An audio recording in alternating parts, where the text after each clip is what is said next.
أعوذ بالله من الشيطان الرجيم بسم الله الرحمن الرحيم يا أيها الذين آمنوا إذا ناجيتم الرسول فقدموا بين يدي نجواكم صدقة ذلك خير لكم وأطهر فإن لم تجدوا فإن الله غفور رحيم أأشفقتم أن تقدموا بين يدي نجواكم صدقات فإذ لم تفعلوا وتاب الله عليكم فأقيموا الصلاة وآتوا الزكاة وأطيعوا الله ورسوله والله خبير بما تعملون ألم تر إلى الذين تولوا قوما غضب الله عليهم ما هم منكم ولا منهم ويحلفون على الكذب وهم يعلمون أعد الله لهم عذابا شديدا إنهم ساء ما كانوا يعملون صدق الله العلي العظيم. ആയത്തുകൾ 12, 13, 14, 15 ഇത്രയും ആയത്തുകളാണ് നമ്മൾ ഓതിയ സൂറത്ത് അൽ മുജാദല അല്ലെ. അൽ മുജാദലയാണ് നമ്മൾ പഠിച്ചുകൊണ്ടിരിക്കുന്നത്. അപ്പോൾ ഇതുവരെ പറഞ്ഞത് നമ്മൾ ഓർമ്മയിൽ ഉണ്ടാവണം, നജുവയെ കുറിച്ചാണ് പറഞ്ഞത്. ആ സംഭാഷണം തുടർന്നുകൊണ്ടിരിക്കേണ്ട അതേ ചർച്ച തന്നെയാണ് തുടരുന്നത്. കേട്ടോളൂ. യാ അയ്യുഹല്ലദീന ആമനൂ, അല്ലയോ വിശ്വസിച്ചവരെ, ഇദാ നാജയ്തുമുർ റസൂല. ഇനി വേറൊരു വശം പറയണം. അതായത് നിങ്ങൾ അള്ളാഹുവിന്റെ റസൂലുമായിട്ട് രഹസ്യ ഭാഷണം നടത്തണം എന്ന് നിങ്ങൾ തീരുമാനിച്ചാൽ, അല്ലെങ്കിൽ അങ്ങനെ നിങ്ങൾക്ക് നടത്തേണ്ടി വന്നാൽ, ഫഖദ്ദിമു ബൈന യദൈ നജ്വാക്കും സദഖ. നിങ്ങൾ എന്ത് ചെയ്യണം?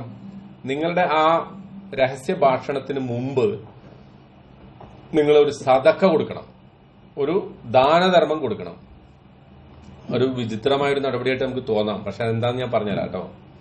ദാലിക ഖൈറുൽ ലക്കും, അത് നിങ്ങൾക്ക് ഉത്തമമാണ്. വ അത്ഹർ, അതുപോലെ തന്നെ അത് കൂടുതൽ പരിശുദ്ധിക്കും നല്ലതാണത്. മനസ്സിലായോ? ദാലിക ഖൈറുൽ ലക്കും, അത് നിങ്ങൾക്ക് നല്ലതാണ്. വ അത്ഹർ എന്ന് പറഞ്ഞ തഹാറത്ത് പഠിച്ചിട്ടില്ല? തഹാറത്ത് എന്താ? ശുദ്ധി അല്ലെ?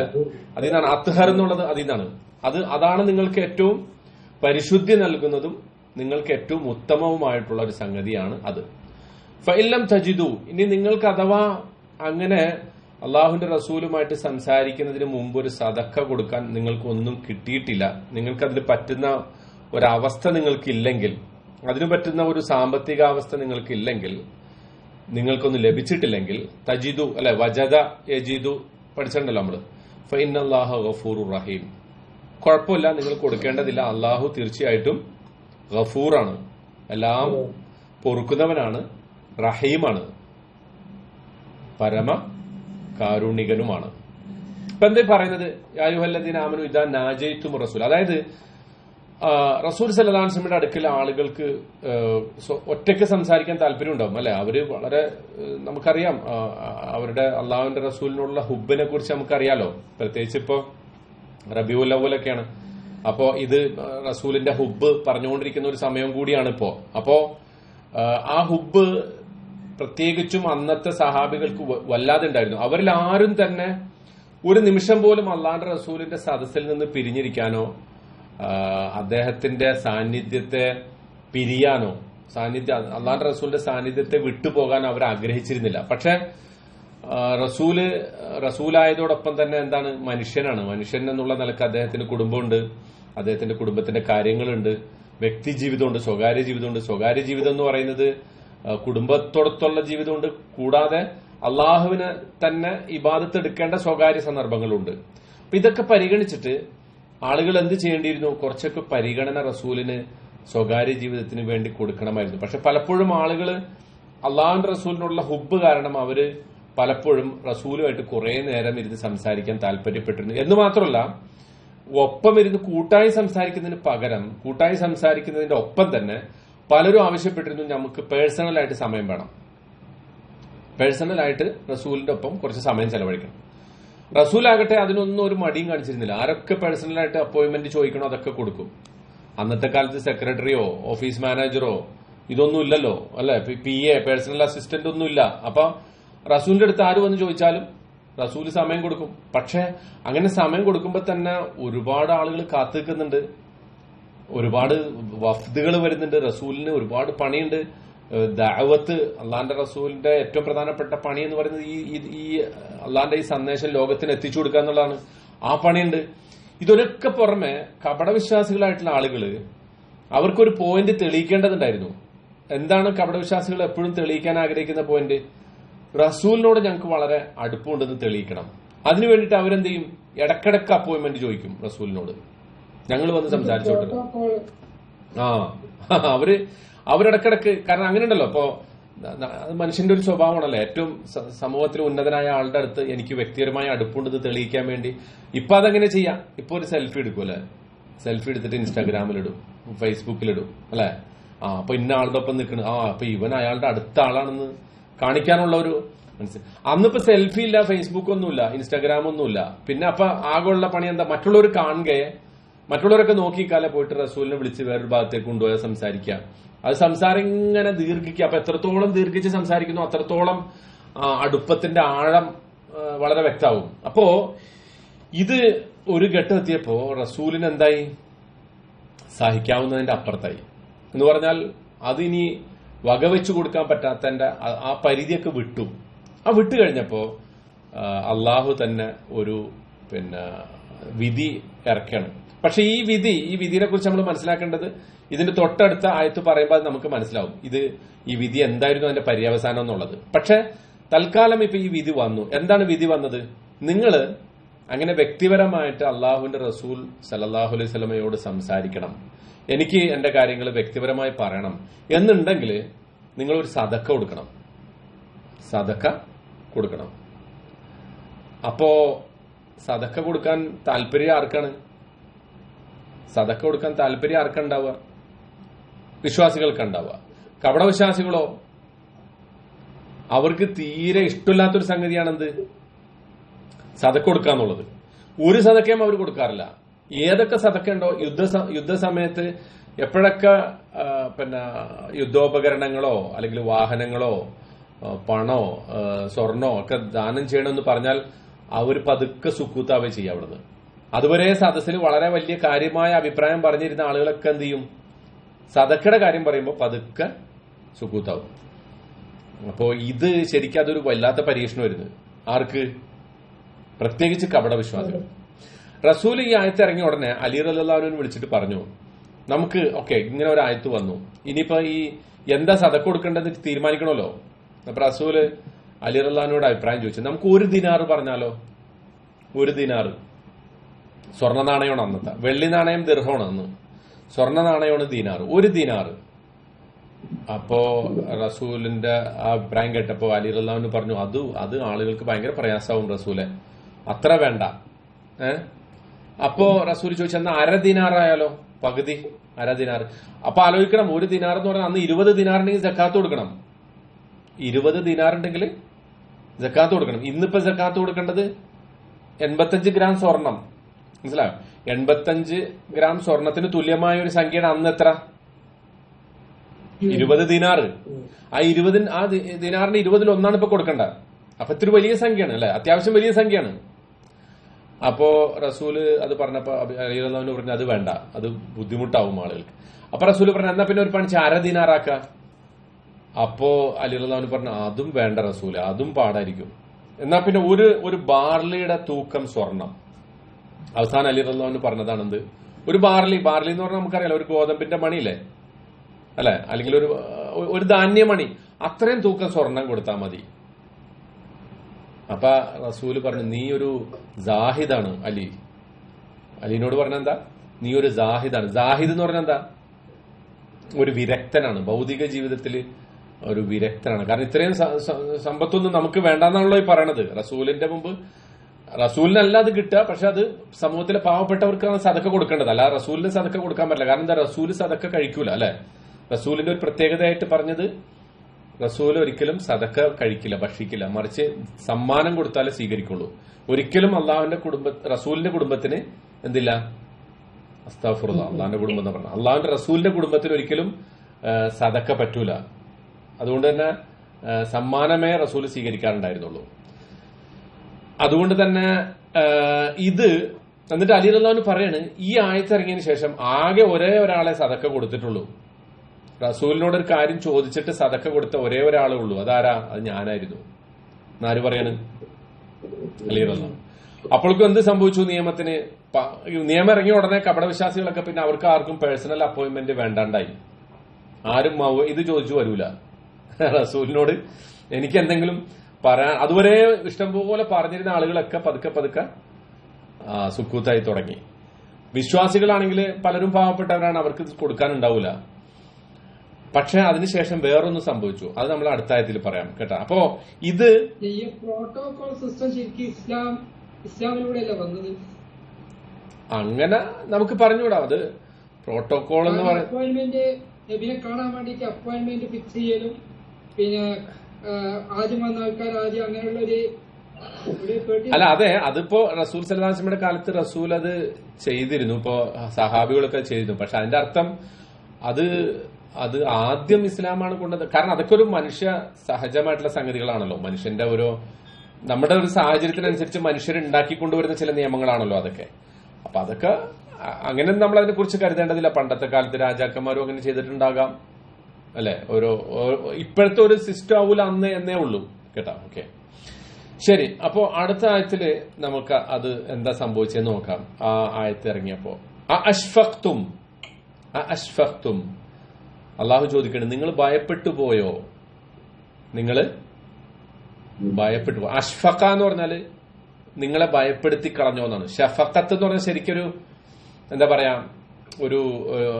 ഒരു ഭയം കലർന്ന ബഹുമാനം, ഒരു ആദരവ്, അതാണ് ഷഫഖ. അഷ്ഫഖ എന്ന് പറഞ്ഞാൽ അങ്ങനത്തെ ഭയത്തിൽ അകപ്പെടുത്തി കളഞ്ഞു എന്നർത്ഥം കേട്ടാ.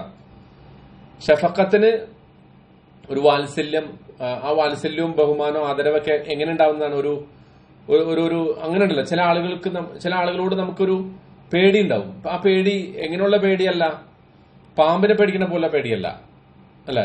പാമ്പിനെ നമ്മൾ പേടിക്കണ, പാമ്പ് നമ്മൾ ഉപദ്രവിച്ചേക്കും കടിച്ചു നമ്മൾ മരിച്ചു എന്നുള്ള പേടിയാണ്. ഇത് അങ്ങനത്തെ പേടിയല്ല, മറിച്ച് ആളുടെ സ്ഥാനവും മാനവും ഒക്കെ വെച്ചിട്ടുള്ള ഒരു പേടിയാണ് അത്. ഒരു ബഹുമാനാദരവുകളിൽ നിന്നുള്ള പേടി. ഇപ്പൊ ചോദിക്കാണ് അള്ളാഹു എങ്ങനെ ഏതിനാ അങ്ങനെ വേറൊന്നിനെ പേടിക്കണ. അതായത് പിന്നെ നമുക്ക് ഇങ്ങനെ പറഞ്ഞാൽ മതി, ബഹുമാനത്തിൽ നിന്ന് ഉത്ഭൂതമാകുന്ന ഭയം, അല്ലെങ്കിൽ അതിന് പേടി എന്ന് പറഞ്ഞുകൂടാ. മലയാളത്തിൽ വേറെ വാക്കില്ലാത്തതുകൊണ്ടാണ്. അതിന് നമുക്ക് വേണമെങ്കിൽ പറയാം, എന്താണ് പറയാ, ഒരു ആദരവ് എന്ന് പറഞ്ഞാൽ മതി, ഒരു ആദരവ് എന്ന് പറഞ്ഞാൽ മതി കേട്ടാ. അപ്പൊ ഇവിടെ പക്ഷെ എങ്ങനെ,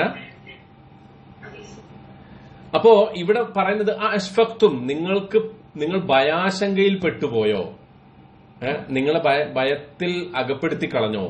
അൻ തുഖദ്ദിമു ബൈന യദൈ നജ്വാക്കും സദഖാത്ത്, നിങ്ങളുടെ രഹസ്യ സംഭാഷണങ്ങളുടെ മുമ്പ്, അതായത് അള്ളാഹുവിന്റെ റസൂലുമായിട്ടുള്ള പേഴ്സണൽ അപ്പോയിന്റ്മെന്റിന് മുമ്പ് സദക്ക കൊടുക്കണം എന്ന് പറഞ്ഞത് നിങ്ങളെ ഭയപ്പെടുത്തി കളഞ്ഞോ? മനസ്സിലായോ? ആ വാചകത്തിന്റെ ഘടന മനസ്സിലായോ? അഷ്ഫഖ്തും, ആ ആദ്യത്തെ രണ്ട് ഉണ്ട് അവിടെ അല്ലെ. ആദ്യത്തെ ഇസ്തിഫ്ഹാമിന്റെ ആയാണ് എന്ന് പറഞ്ഞാല് നിങ്ങൾ അങ്ങനെ പെട്ടുപോയോ എന്നുള്ളൊരു ചോദ്യമാണ്. അഷ്ഫഖ്തും, നിങ്ങളെ ഭയത്തിൽ അകപ്പെടുത്തി കളഞ്ഞോ? അൻ തുഖദ്ദിമു ബൈന യദൈ നജ്വാക്കും സദഖ, നിങ്ങളുടെ ഈ റസൂലുമായിട്ടുള്ള രഹസ്യ സംഭാഷണത്തിന് മുമ്പ് സദക്ക കൊടുക്കണം എന്ന് പറഞ്ഞ സംഗതി നിങ്ങളെ ഭയപ്പെടുത്തി കളഞ്ഞോ? അതാണ് ചോദിക്കുന്നത്. മനസ്സിലായോ അത്? ഓക്കെ. ഫഇദ്ലം തഫ്അലു, എന്നാൽ ഇനി നിങ്ങൾ മനസ്സിലാക്കിക്കോളൂ. ഫഇദ്ലം തഫ്അലു, നിങ്ങൾ അപ്രകാരം ചെയ്യുന്നില്ലെങ്കിൽ, അതായത് അള്ളാഹുവിന്റെ റസൂലുമായിട്ട് പേഴ്സണലായിട്ട് സംസാരിക്കേണ്ട ഒരു കാര്യം വന്നിട്ട് നിങ്ങൾക്ക് ഇത് നേരത്തെ തന്നെ പറയുന്നുണ്ടല്ലേ, ഇതിന് മുമ്പത്തെ ആയത്തിൽ തന്നെ പറയുന്നുണ്ട്. എന്ത്? അത് നമ്മൾ ശരിക്കും കംപ്ലീറ്റ് ആക്കിയില്ല അല്ലെ. ദാലിക്കും അതുകൂടെ ഒന്നുകൂടെ നോക്കിക്കോട്ടെ, സോറി ഞാനത് പിന്നെ പൂർണ്ണാക്കിയില്ല. ദാലിക്കും ഖൈറുല്ലക്കും വാത്തഹർ, അതാണ് നിങ്ങൾക്ക് ഉത്തമം, ഏറ്റവും പരിശുദ്ധവും അതാണെന്ന് പറയുന്നുണ്ടല്ലോ. എന്നിട്ട് പറയുന്നുണ്ട് ഫൈലം തജിദു, നിങ്ങൾക്ക് അപ്പൊ തന്നെ ഈ സദക്ക കൊടുക്കാൻ ഒരു സംഗതി നിങ്ങൾക്കില്ലെങ്കിൽ കൊടുക്കേണ്ടതില്ല, ഫൈൻ അല്ലാഹു ഗഫൂർ റഹീം. പക്ഷെ അപ്പോഴും ആ നിയമം അവിടെ നിലവിലുണ്ടായിരുന്നു. എന്ത്? റസൂലുമായിട്ട് ഒരു പേഴ്സണൽ അപ്പോയിന്റ്മെന്റ് എടുക്കുന്നതിന് മുമ്പ് ഒരു സദക്ക കൊടുത്തിട്ട് വേണം വരാൻ. അപ്പൊ ഉള്ളവരൊക്കെ അത് കൊടുക്കണം എന്ന നിയമം വെച്ചിരുന്നു. പക്ഷെ ഈ ആയത്തിൽ പറയുന്നത് ഇത് ആളുകൾക്ക് ബുദ്ധിമുട്ടായതോടെ, ഇപ്പൊ വിശ്വാസികളായിട്ടുള്ള ആളുകൾക്ക് വല്ലാതെ ബുദ്ധിമുട്ടായപ്പോ എല്ലാ തവണയും റസൂലിന് ആയിട്ട് സംസാരിക്കണമെന്നുണ്ടെങ്കിൽ സദക്ക കൊടുക്കണം എന്ന് വന്നപ്പോ അത് അവർക്കൊരു പേടിയും ഒരു ഭയവും അല്ലെങ്കിൽ ഒരു ഭാരവും ഒക്കെ ആയി മാറിയപ്പോ അള്ളാഹു പറയുന്നു ഫൈദിലം തഫ്അലു, നിങ്ങൾ അപ്രകാരം ചെയ്യാതിരുന്നാൽ വതാബല്ലാഹു അലൈക്കും, അള്ളാഹു നിങ്ങൾക്ക് പശ്ചാത്താപം സ്വീകരിച്ചിരിക്കുന്നു. അതായത് നിങ്ങൾ അങ്ങനെ ചെയ്തിട്ടില്ലെങ്കിൽ കുഴപ്പമില്ല എന്ന് വരുത്തിയിരിക്കുന്നു. എന്ന് പറഞ്ഞാൽ ഇഫക്റ്റീവ്ലി നേരത്തെ പറഞ്ഞ ആയത്തിന്റെ ആ നിയമത്തെ, ആ ഹുക്കുമിനെ ഈ ആയത്തുകൊണ്ട് അള്ളാഹു എടുത്തു കളഞ്ഞു. മനസ്സിലായോ? ഇനി മുതൽ അങ്ങനെ സംസാരിക്കാൻ എന്ത് വേണ്ടതില്ല, അങ്ങനെ അള്ളാഹുവിന്റെ റസൂലുമായിട്ടുള്ള ഒരു പേഴ്സണൽ സംസാരത്തിന് നിങ്ങൾ ഒരു സദക്കയും കൊടുക്കേണ്ടതില്ല എന്ന് ഈ ആയത്തുകൊണ്ട് വന്നു തീർന്നു. നിങ്ങൾ എന്ത് ചെയ്താൽ മതി? ഫാഖീമു സ്വലാത്ത്, അതുകൊണ്ട് നിങ്ങൾ നമസ്കാരം നിലനിർത്തണം. വആതു സക്കാത്ത്, പക്ഷെ സക്കാത്ത് കൊടുക്കണം. അത് നിങ്ങൾ കൊടുത്തേ പറ്റുള്ളൂ. അള്ളാഹുന്റെ റസൂലുമായിട്ടുള്ള സംഭാഷണത്തിന് മുമ്പ് സദക്ക കൊടുക്കാൻ നിങ്ങൾക്ക് പറ്റിയിട്ടില്ലെങ്കിൽ കുഴപ്പമില്ല, നിങ്ങൾ കൊടുക്കണമെന്നില്ല. പക്ഷെ നിങ്ങളുടെ നമസ്കാരം നിലനിർത്തണം, സക്കാത്ത് കൊടുക്കണം. വാതിഉല്ലാഹ വറസൂല, അള്ളാഹുവിനെ അനുസരിക്കണം, അവന്റെ റസൂലിനെയും നിങ്ങൾ അനുസരിക്കണം. വല്ലാഹു ഖബീറുൻ ബിമാ തഅമലൂൻ, നിങ്ങൾ പ്രവർത്തിക്കുന്നതിനെ കുറിച്ച് സൂക്ഷ്മമായി അറിയുന്നവനാണല്ലോ. ഇതിന്റെ മുമ്പത്തെ ആയത്തിലും അത് തന്നെയാ പറഞ്ഞതല്ലേ, വല്ലാഹു ഖബീറുൻ ബിമാ തഅമലൂൻ. അപ്പോ ഈ എത്ര ദിവസം ഈ നിയമം നിലവിലുണ്ടായിരുന്നു എന്ന ചോദ്യത്തിന് വ്യത്യസ്ത അഭിപ്രായങ്ങളുള്ളത്. അലി റളിയല്ലാഹുവിന്റെ ഒരു അഭിപ്രായം അനുസരിച്ച് ഒറ്റ ദിവസം അത് ഉണ്ടായിട്ടുള്ളൂ. ആകെ ഒരാളെ കൊടുത്തിട്ടുള്ളൂ വന്ന്. കാരണം ഒരു ദിവസം ഈ നിയമം ഉണ്ടായിരുന്നു. അപ്പോ അലി റളിയല്ലാഹു സംസാരിക്കേണ്ടി വന്നു. അലി റളിയല്ലാഹു ഒരു ബാർലിയുടെ തൂക്കം സ്വർണം സദക്ക ചെയ്തിട്ട് വന്ന് റസൂലിനോട് സംസാരിച്ചു. എന്തോ ഒരു പേഴ്സണൽ കാര്യം അന്വേഷിക്കാനുണ്ടായിരുന്നു. അന്വേഷിച്ചു, ആ സദക്ക കൊടുത്തു, അത് പിരിഞ്ഞു. പിന്നെ ആർക്കും അങ്ങനെ ഒരു സദക്ക കൊടുക്കേണ്ടി വന്നിട്ടില്ല. അതിനു മുമ്പ് തന്നെ എന്തായി, ഈ നിയമം എടുത്തോളൂ. വേറെ ചിലർ പറഞ്ഞു അല്ല 10 ദിവസം ഉണ്ടായിരുന്നു. പക്ഷെ 10 ദിവസം ഉണ്ടായെങ്കിലും ഒരേ ഒരാളത് ചെയ്തിട്ടുള്ളൂ. അതാരാണ്? അലി റളിയല്ലാഹു അൻഹു ആണ് എന്ന് പറയപ്പെട്ടിട്ടുണ്ട്. അപ്പൊ ഇവിടെ പിന്നെ ഈ നിയമം കൊണ്ടുവന്നതിന്റെ ഒരു അടിസ്ഥാനം നമ്മൾ പറഞ്ഞു. എന്തിനായിരുന്നു ഈ വിധി പറഞ്ഞത്? ഇത് പറഞ്ഞത് കപടവിശ്വാസികളായിട്ടുള്ള ആളുകൾ പ്രത്യേകിച്ച് മറ്റുള്ളവരെ കാണിക്കാൻ വേണ്ടി, റസൂലുമായിട്ടുള്ള അടുപ്പത്തെ ചൂഷണം ചെയ്യാൻ വേണ്ടിയിട്ട് അവര് ഇങ്ങനെ ഇടക്കിടക്ക് റസൂലുമായിട്ട് പേഴ്സണൽ അപ്പോയിന്റ്മെന്റ് എടുത്തിരുന്നു. മാത്രമല്ല പല ആളുകളും കുറെ നേരം ഇരുന്ന് റസൂലിനോട് സംസാരിച്ചിരുന്നു. വിശ്വാസികളായിട്ടുള്ള ആളുകൾ തന്നെ ഒരുപാട് നേരം ഇരുന്ന് റസൂലിനോട് സംസാരിച്ചു. അത് റസൂലിന് പ്രയാസമായി, മുസ്ലിങ്ങൾക്ക് തന്നെ ബുദ്ധിമുട്ടായി മാറി, സമൂഹത്തിന് തന്നെ ബുദ്ധിമുട്ടായി മാറിയപ്പോൾ അള്ളാഹു ഏർപ്പെടുത്തിയ ഒരു താൽക്കാലിക വിധിയാണിത്. പക്ഷെ ഈ ആയത്തോടു കൂടി ഈ 13ാമത്തെ ആയത്തോടുകൂടി അതെന്തായി തീർന്നു? അത് ആ ഹുക്കുമ് ഇല്ലാതായി തീർന്നു. പിന്നീട് അങ്ങനെ ചെയ്യേണ്ടി വന്നിട്ടില്ല. ഓക്കെ, ഇതിൽ നിന്ന് നമുക്കുള്ള പാഠം എന്താന്ന് വെച്ചാൽ, ഇത് ഇസ്ലാമിക സമൂഹത്തിന്റെ ലീഡേഴ്സ്, മുസ്ലിം സമൂഹത്തിന്റെ ലീഡേഴ്സ് അവരിപ്പോ ഒരു പൊതുസമൂഹത്തിലൊക്കെ വരുമ്പോൾ നമ്മൾ എന്ത് ചെയ്യും, പല രൂപത്തിൽ ഇതുപോലെ ആളുകൾ പേഴ്സണലായിട്ട് സംസാരിക്കാൻ വേണ്ടി കുറെ സമയം, അപ്പൊ ഒരുപാട് പേര് കാത്തു നിൽക്കണ്ടാവും. അപ്പൊ ഒരാൾ മാത്രം ഇങ്ങനെ കുറെ നേരം സംസാരിച്ചാൽ അതെന്തായി മാറും? ബാക്കി കാണാൻ നിൽക്കുന്ന ആളുകൾക്ക് ബുദ്ധിമുട്ടാവും. അപ്പൊ നമ്മൾ ഓരോരുത്തരും കണ്ടറിഞ്ഞത് ചെയ്യണം. അത്തരം ഒരു സദസ്സിൽ അങ്ങനെ ഒരു പേഴ്സണലായിട്ട് സംസാരിക്കാതെ അതിന് വേറൊരു സമയം അദ്ദേഹത്തോട് ചോദിച്ച് നേരത്തെ തന്നെ എടുത്ത് അതിൽ കണ്ടെത്തി ആ സമയത്ത് പോവുക. അല്ലാതെ കിട്ടുന്നിടത്തൊക്കെ വെച്ച് സംസാരിക്കണം എന്ന് വാശി പിടിക്കരുത്. പക്ഷെ അതേസമയം ഇത്തരം ആളുകളെ പലപ്പോഴും ആളുകൾക്ക് കിട്ടുന്ന സന്ദർഭങ്ങൾ അപൂർവമായിരിക്കും. അപ്പൊ അങ്ങനെയുള്ളിടത്ത് വെച്ച് അത്യാവശ്യം വേണ്ട കാര്യങ്ങൾ ചോദിക്കാം. രണ്ടിനും ഇടയ്ക്കുള്ള ഒരു സമീപനമായിരിക്കണം. ഈ ചോദിക്കുന്ന അല്ലെങ്കിൽ ചോദിക്കപ്പെടുന്ന ലീഡറും എന്ത് ചെയ്യരുത്, തലക്കനം വെച്ചിട്ട് ആളുകളൊന്നും കാണാതെ പരിപാടി കഴിയുമ്പോൾ നേരെ പോവുക, അങ്ങനെയൊന്നും ഉണ്ടാവരുത്. ആളുകൾക്ക് സമയം കൊടുക്കുക, ആളുകളോട് പിന്നെ സംസാരിക്കാം, അവരോട് ഇപ്പൊ ഏറ്റവും നല്ല ലീഡേഴ്സിനെ കുറിച്ച് പറയുന്ന അവരുടെ അനുയായികളുടെ അല്ലെങ്കിൽ ഒരിക്കൽ കണ്ട അനുയായികളെ ഒരിക്കലും മറക്കാത്തവരും അവരുടെ പേരുകളൊക്കെ ഓർത്തിരിക്കുന്നവരായിരിക്കും എന്ന് പറഞ്ഞിട്ടുണ്ട്. റസൂലിന്റെ ഒരു പ്രത്യേകത അതായിരുന്നു. ഒന്നാമത്തെ റസൂലിന്റെ ലീഡർഷിപ്പ് ക്വാളിറ്റീസ് നമ്മൾ നോക്കുകയാണെങ്കിൽ ഒരു സഹാബിയുടെ ഒരു ഓരോ സഹാബികളും പറയുമായിരുന്നു, എന്നോടാണ് റസൂലിന് കൂടുതൽ ഇഷ്ടം എന്ന് എനിക്ക് തോന്നും. ഓരോരുത്തർക്കും അങ്ങനെ തോന്നുമായിരുന്നു എന്നാണ് പറയുന്നത്. എന്നോടാണ് റസൂലിന് കൂടുതൽ ഇഷ്ടം എന്ന് തോന്നും. ഈ കൈ കൊടുക്കുന്നതിനെ കുറിച്ച് പറഞ്ഞിട്ടുണ്ട് റസൂല്. ഒരാൾക്ക് കൈ കൊടുത്താല് അയാള് കൈ പിൻവലിക്കാതെ റസൂല് കൈ പിൻവലിക്കൂല. അയാള് കൈ പിൻവലിക്കാതെ റസൂല് കൈ പിൻവലിക്കൂല. അപ്പൊ ഒന്ന് ആലോചിച്ച് നോക്കാം. വേറൊരു ഡൗട്ട് ഉണ്ട്. എന്നുവെച്ചാൽ ഇപ്പൊ ആദ്യത്തെ ആയത്തില് അള്ളാഹു ആയത്തിറക്കിയല്ല, കാരണം ഇത് കൊടുക്കണം എന്ന് പറഞ്ഞു. അതെ അതെ അതെ. ഒരു ധാന്യം അതിനുശേഷം പിന്നെ അത് കൊടുക്കാൻ പറ്റാത്തോണ്ട് മറ്റേ പിൻവലിച്ച് പറഞ്ഞിട്ട് പിറ്റത്തെ ആയത്തിറങ്ങിയല്ലോ. അതെ അതെ. അപ്പൊ അള്ളാഹ്ക്ക് ആദ്യം അറിയില്ലേ സംഗതികൾ ഇങ്ങനെയൊക്കെ ആയിരിക്കും, പിന്നെ അതെന്താണ് അതിന്റെ രീതി? അതാണ് ഞാൻ പറഞ്ഞത്. ഈ നിയമത്തിലൂടെ അല്ലെങ്കിൽ ഈ ഒരു വിധി പുറപ്പെടുവിക്കുന്നതിലൂടെ ഇതിന്റെ ഒരു പ്രാധാന്യം സമൂഹത്തിന് ബോധ്യപ്പെടുത്തി കൊടുക്കണം. അതായത് നിങ്ങൾ റസൂലിനെ നിങ്ങൾക്ക് ഇഷ്ടമുണ്ട്, സ്നേഹമുണ്ട്, വേറെ കുറെ ആളുകൾ അവരുടെ വ്യക്തിപരമായ താല്പര്യങ്ങൾക്ക് വെച്ചിട്ട് റസൂലിനെ സമീപിക്കുന്നുണ്ട്. ഇതൊക്കെ നിങ്ങൾ ഇങ്ങനെയൊക്കെ അതിന് മറുവശങ്ങൾ ഉണ്ട് എന്ന് നിങ്ങൾ മനസ്സിലാക്കണം എന്ന ഒരു പോയിന്റാണ് അള്ളാഹു അവിടെ പഠിപ്പിക്കുന്നത്. കാരണം അള്ള വിചാരിച്ചെങ്കിൽ ഇതൊക്കെ ഇത്രയും പ്രയാസകരമാക്കി മാറ്റാൻ സാധിക്കുമായിരുന്നു. പക്ഷെ നിങ്ങൾക്ക് ബുദ്ധിമുട്ടാണെന്ന് കണ്ടപ്പോൾ അത് അള്ള തന്നെ ദുർബലമാക്കി തരാണ്. അപ്പോ ഇതൊരു ഇളവ് അള്ളാഹു തന്നതാണ്. പക്ഷെ നിങ്ങൾ ഇനിയും കൂടുതൽ ബുദ്ധിമുട്ടിച്ചാൽ വീണ്ടും ആ പഴയ അവസ്ഥയിലേക്ക് തിരിച്ചു കൊണ്ടുപോകാൻ അള്ളാഹുവിന് സാധിക്കും. അള്ളാഹു അത് അങ്ങനെ ആക്കി തീർക്കും. അതുകൊണ്ട് എന്തു വേണം? അത്യാവശ്യ കാര്യങ്ങൾക്ക് മാത്രം സംസാരിച്ചാൽ നിങ്ങളുടെ സംസാരം കഴിഞ്ഞാൽ പിരിഞ്ഞു പോവുക. ബാക്കി സമയം റസൂലിന്റെ വ്യക്തിപരമായ ദൌത്യം, അള്ളാഹുവിന്റെ ദൌത്യം നിർവഹിക്കാൻ വിടുക. കുടുംബജീവിതത്തിന് വേണ്ടി സമയം കൊടുക്കുക, വ്യക്തിപരമായ ആരാധനകൾക്ക് വേണ്ടി സമയം കൊടുക്കുക. ഇതൊക്കെ പഠിപ്പിക്കാൻ വേണ്ടിയിട്ടാണ് ഒരു നിയമം ഇങ്ങനെ ഉണ്ടാക്കി പിന്നെ അത് ദുർബലമാക്കുകയൊക്കെ ചെയ്തത് കേട്ടോ. അപ്പൊ അതിലൂടെ വരുന്ന ഒരു സന്ദേശമുണ്ട്, അത് വലിയ സന്ദേശമാണ്. അത് ചെയ്തിട്ടില്ലായിരുന്നുവെങ്കിൽ ആ സന്ദേശം ഇത്ര കൃത്യമായി കൈമാറപ്പെടൂല. മനസ്സിലായോ? അതാണ് അതിന്റെ പോയിന്റ്. ഓക്കെ, ശരി. അടുത്ത ആയത്ത് 14-ാമത്തെ ആയത്ത് അൽ മുജാദല, സൂറ അൽ മുജാദലയിലെ 14-ാമത്തെ. അലം തറ ഇലല്ലദീന തവല്ലൗ ഖൗമൻ ഗളിബല്ലാഹു അലൈഹിം. അലം തറ ഇലല്ലദീന, നിങ്ങൾ ഒരു വിഭാഗത്തെ കാണുന്നില്ലേ? അല്ലദീന തവല്ലൗ, അവര് ഉറ്റ ബന്ധം സ്ഥാപിച്ചിരിക്കുന്നു, വിലായത്ത് സ്ഥാപിച്ചിരിക്കുന്നു. വല്ലാ യുവല്ലി എന്ന് പറഞ്ഞാല് ആത്മമിത്രമായി സ്വീകരിച്ചിരിക്കുന്നു കേട്ടാ.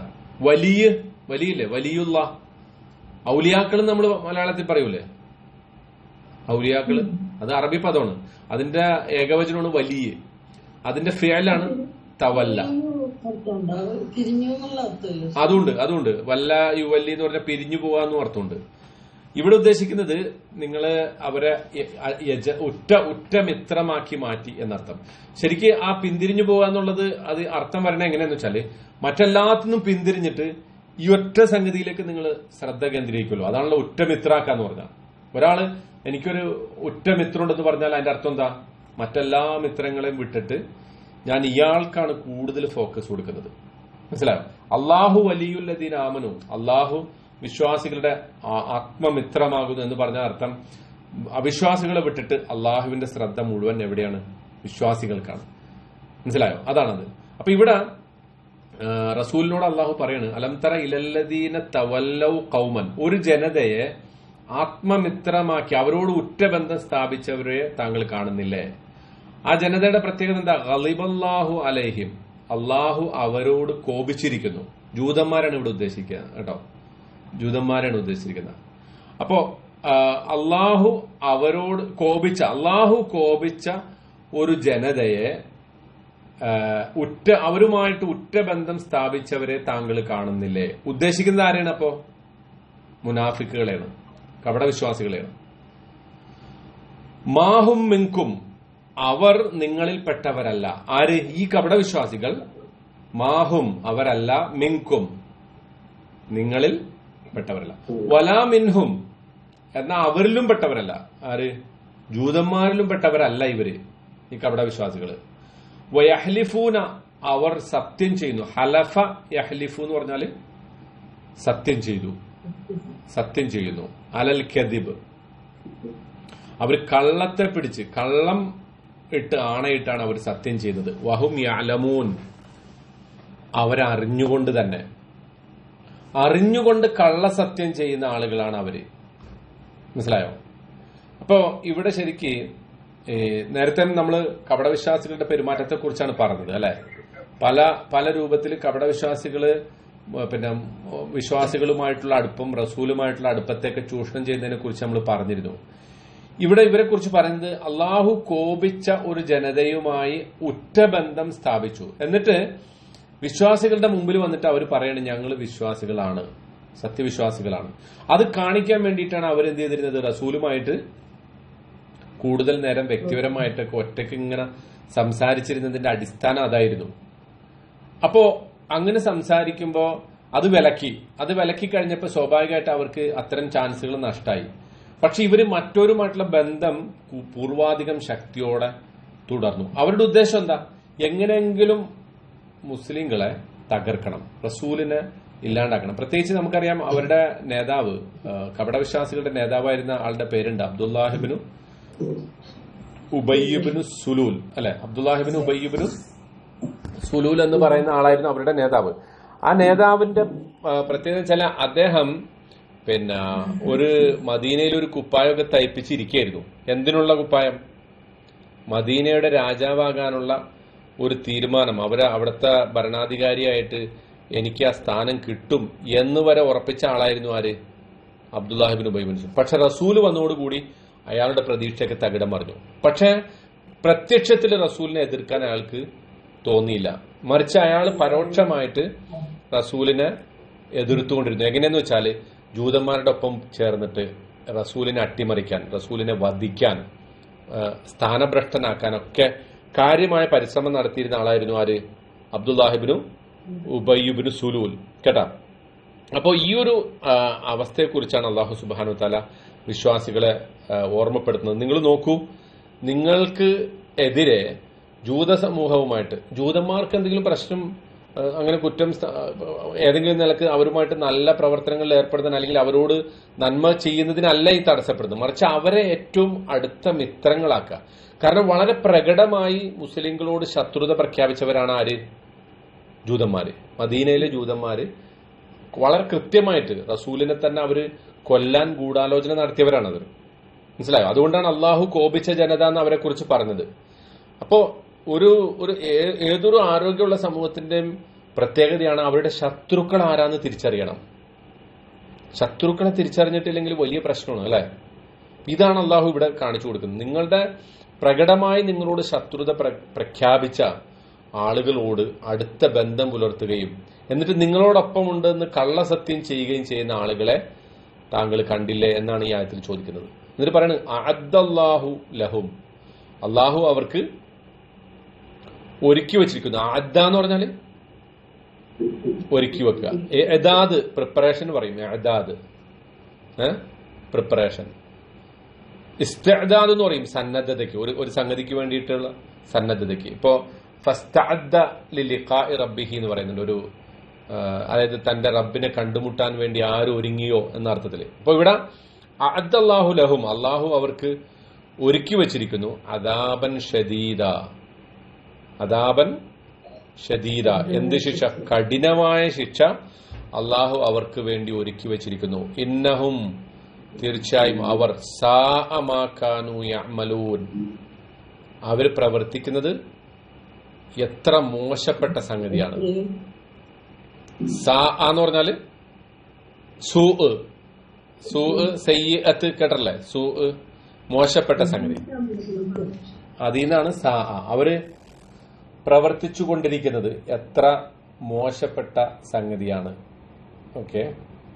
അപ്പോ കപടവിശ്വാസികളുടെ ഈ പ്രവർത്തനത്തെ അള്ളാഹു ഇവിടെ നിശിതമായി വിമർശിക്കണം. ആ വിമർശിക്കുന്നതിന്റെ കാരണം ഞാൻ പറഞ്ഞു. ഒരു സമൂഹത്തിൽ ജീവിക്കുമ്പോൾ ആ സമൂഹത്തിനെതിരെ പിന്നിലൂടെ ഗൂഢാലോചന നടത്താം, നിഗൂഢമായി പദ്ധതികൾ ആസൂത്രണം ചെയ്യാം, അവരെ തോൽപ്പിക്കാൻ വേണ്ടി കാത്തിരിക്കാം, അവർക്ക് വേണ്ടി പല കെണികളും ഒരുക്കി വെച്ചിട്ട് കാത്തിരിക്കാം. അങ്ങനെയുള്ളവരോട് പോയിട്ട് ആത്മബന്ധം പുലർത്തുക എന്ന് പറയുന്നത് ഏതർത്ഥത്തിൽ, എല്ലാ അർത്ഥത്തിലും ദോഷമാണ്. ഇപ്പൊ തന്നെ നമ്മൾ നോക്കുമ്പോൾ നിലവിലൊക്കെ ഇന്ത്യയുടെ സാഹചര്യത്തിൽ ഒരു മുസ്ലിമിനെ മുസ്ലിമായി എന്നതിന്റെ പേരിൽ മാത്രം അല്ല, അവൻ വിശ്വാസിയാണോ, നമസ്കരിക്കുന്നുണ്ടോ, നോമ്പെടുക്കുന്നുണ്ടോ, അങ്ങനെയൊന്നുമല്ല, പേര് മുസ്ലിം ആയതുകൊണ്ട് മാത്രം ആക്രമിച്ചുകൊണ്ടിരിക്കണം ഒരു അല്ല ഇസ്ലാമോഫോബിയ എത്രത്തോളം എന്ന് പറഞ്ഞാൽ ഇപ്പൊ ഈ അടുത്ത് വന്ന ഒരു സിനിമ രാവണനെ കുറിച്ചൊരു സിനിമ വന്നല്ലോ. അപ്പൊ അതിൽ അഭിനയിച്ച ആള് സൈഫ് അലി ഖാൻ ആണ് എന്നതിന്റെ പേരിൽ ആ സിനിമയുടെ പേര് ഇവര് പറഞ്ഞ രാവണുദ്ദീൻ എന്നാണ് പറഞ്ഞത്. രാവണുദ്ദീൻ. അപ്പൊ അത്രത്തോളം രാവണൻ ഹിന്ദു ദൈവങ്ങളെ അല്ലെങ്കിൽ രാവണൻ ദൈവമാണോ രാവണൻ അസുരനാണോ അതൊക്കെ വേറെ വിഷയം. പക്ഷേ ഞാൻ പറഞ്ഞു വരുന്നത് അത്രത്തോളമാണ് അസഹിഷ്ണുതയുടെ ഏറ്റവും ഇപ്പൊ ഈ അടുത്ത് നടക്കുന്നുകൊണ്ടിരിക്കുന്ന സംഭവങ്ങളൊക്കെ വളരെ വളരെ വളരെ പിന്നെ എന്താ പറയാ വേദനാജനകമാണ്. നമ്മുടെ പിന്നെ ഈ നവരാത്രിയോടനുബന്ധിച്ചുള്ള ചില ആഘോഷങ്ങളുടെ സമയത്ത് പിന്നെ മധ്യപ്രദേശിൽ ഗുജറാത്തിലൊക്കെ സംഭവിച്ചത് ആ ഭാഗത്തുകൂടി മുസ്ലിങ്ങൾ പോയതിന്റെ പേരിൽ അവരെ പിടിച്ചിട്ട് കെട്ടിയിട്ട് അടിക്കുന്ന അവസ്ഥയൊക്കെ ഉണ്ട്. അപ്പോ ഈ ഒരു സന്ദർഭത്തില് ഒരു മുസ്ലിങ്ങളുടെ ഒപ്പം നിൽക്കുന്നു എന്ന് പറയുന്ന ഒരാൾ അപ്പുറത്ത് പോയിട്ട് അവരോടൊപ്പം ചേർന്നിട്ട് ചില ആളുകളൊക്കെ നിങ്ങൾക്ക് മനസ്സിൽ വരുന്നുണ്ടാവും അല്ലെ, ചില ആളുകളൊക്കെ പേര് വന്നോട്ടെ കേട്ടോ, അങ്ങനെ ഉള്ള ചിലരുടെ പേരൊക്കെ ഇപ്പൊ മനസ്സിൽ വന്നോട്ടെ, അവരൊക്കെ ഇതിൽപ്പെട്ടവരാണ്. അവരൊക്കെ ഞാൻ പറയണില്ല, എന്റെ വായിന്ന് വരണ്ട, പക്ഷെ അങ്ങനെയുള്ളവരൊക്കെ ഇതിൽപ്പെട്ടവരാണ്. കാരണം ശത്രുവിനെ തിരിച്ചറിയണം. ആരാണ് ശത്രു, അവരെ നമ്മൾ എങ്ങനെ നേരിടണം എന്നതിനെ കുറിച്ച് നമുക്ക് അഭിപ്രായ വ്യത്യാസം ഉണ്ടാവാം. പൊളിറ്റിക്കലി നേരിടണോ, സോഷ്യലി നേരിടണോ, അതല്ല ചിലര് ആത്യന്തികമായി ആയുധമെടുത്ത് നേരിടണം, അതൊക്കെ വേറെ വിഷയം. അതൊക്കെ ഓരോരുത്തര് കണ്ടെത്തി. അത് മൊത്തത്തിൽ മുസ്ലിം സമൂഹം ഒരിക്കലും യോജിക്കാത്ത ഒരു സംഗതിയാണ്. അതിനെക്കുറിച്ചൊക്കെ നമുക്ക് വേറെ പറയാം. പക്ഷേ മൊത്തത്തിൽ എന്താണ് നടക്കുന്നത് എന്നതിനെ കുറിച്ച് കൃത്യമായ ധാരണ വേണമല്ലോ. അതൊക്കെ ഇതിൽ നിന്ന് നമുക്ക് ലഭിക്കുന്ന പാഠങ്ങളാണ്. അങ്ങനെ കപടവിശ്വാസികൾ എല്ലാ കാലത്തും ഉണ്ടായിട്ടുണ്ട്. റസൂലിന്റെ കാലത്ത് ഉണ്ടായിട്ടുണ്ട്. അള്ളാഹിന്റെ റസൂല് ഇത്രയും വ്യക്തമായിട്ട് അള്ളാഹുവിന്റെ സന്ദേശം എത്തിച്ച ഒരു സമൂഹത്തില് അങ്ങനത്തെ ആളുകൾ ഉണ്ടെന്ന് പറയുമ്പോ ഇപ്പോഴത്തെ സമൂഹത്തിൽ നമ്മൾ പ്രതീക്ഷിക്കണമല്ലോ. അപ്പൊ അതാണ് ഇതിന്റെ അകത്ത് പറയുന്നത്. അവരെ കുറിച്ചാണ് പറയുന്നത്. അവർക്ക് അള്ളാഹു വേദനാജനകമായ കഠിനമായ ശിക്ഷ ഒരുക്കി വെച്ചിരിക്കുന്നു. ഇന്നഹും സാഅമാകാനു യഅമലൂൻ, അവർ പ്രവർത്തിച്ചുകൊണ്ടിരിക്കുന്നത് മോശപ്പെട്ട വളരെ വൃത്തികെട്ട ഒരു സംഗതിയാകുന്നു. ഇനിയും അവരെ കുറിച്ചുള്ള ചർച്ചയാണ് അടുത്ത 3-4 ആയത്തുകളിലും തുടരുന്നത്. നമുക്ക് ഇൻഷാ അല്ലാഹ് അത് ബാക്കി എല്ലാം കൂടി അടുത്തൊരു ക്ലാസ്സിൽ നമുക്ക് തീർക്കാൻ പറ്റും ഇൻഷാ അല്ലാഹ്. അല്ലാഹു സുബ്ഹാനഹു വ തആല പരിശുദ്ധ ഖുർആൻ മനസ്സിലാക്കുകയും അത് ജീവിതത്തിൽ പകർത്തുകയും ചെയ്യുന്ന ആളുകളുടെ കൂട്ടത്തിൽ നമ്മൾ ഉൾപ്പെടുത്തി അനുഗ്രഹിക്കുമാറാകട്ടെ.